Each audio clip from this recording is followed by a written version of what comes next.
49ত মোৰ হাজবেণ্ডৰ নাম আছে। তাৰ পাছৰ পৰা আমাৰ ওচৰ পাজৰে থকা মোৰ গোটেই বংশ পৰিয়ালৰ নাম আছিলে। কিন্তু তাৰ মাজতে আমাৰ যি গৰাকী খুৰী আছিলে তেওঁলোকৰ ঘৰৰ এড্ৰেছত কিন্তু বেলেগ এগৰাকী নাম আছে। মই ফটো দি দিছো, ফটোত আপোনালোকে চাই ল'ব।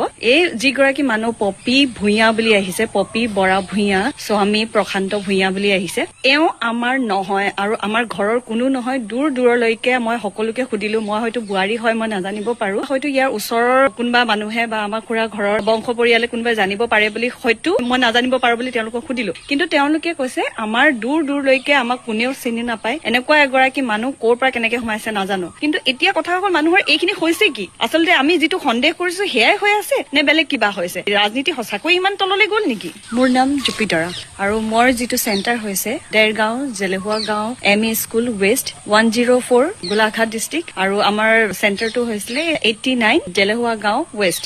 তাতে এটা কনস্পিৰেচি দেখিলো, যিটো কালি নীলাক্ষী আৰ শৰ্মাই দিছিলে যে তেওঁলোকৰ ভোটাৰ লিষ্টত তেওঁলোকৰ ঘৰৰ এড্ৰেছত বেলেগ মানুহ আছিলে। 49ত মোৰ হাজবেণ্ডৰ নাম আছে। তাৰ পাছৰ পৰা আমাৰ ওচৰ পাজৰে থকা মোৰ গোটেই বংশ পৰিয়ালৰ নাম আছিলে। কিন্তু তাৰ মাজতে আমাৰ যি গৰাকী খুৰী আছিলে তেওঁলোকৰ ঘৰৰ এড্ৰেছত কিন্তু বেলেগ এগৰাকী নাম আছে। মই ফটো দি দিছো, ফটোত আপোনালোকে চাই ল'ব।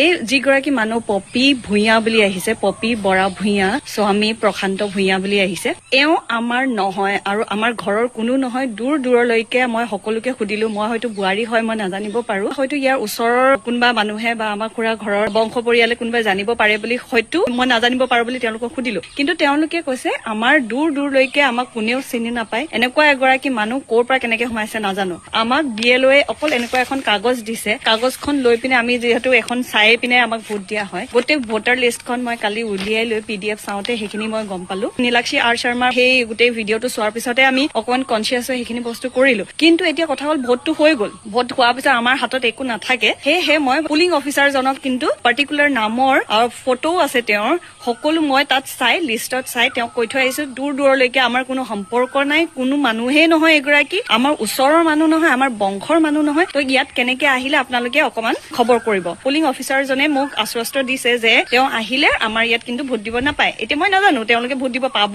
নাপাব, দিব, কাৰণ মই গোটেই দিনটোতো ৰখি নাথাকো। প্ৰথম কথা ইয়াত দি মই আকৌ গুৱাহাটীলৈ ঘূৰি যাব লাগিব। কিন্তু এতিয়া কথা হ'ল মানুহৰ এইখিনি হৈছে কি? আচলতে আমি যিটো সন্দেহ কৰিছো সেয়াই হৈ আছে নে বেলেগ কিবা হৈছে? তো এনেকুৱা নিকৃষ্ট হৈ আছে নেকি? ৰাজনীতি সঁচাকৈ ইমান তললৈ গ'ল নেকি?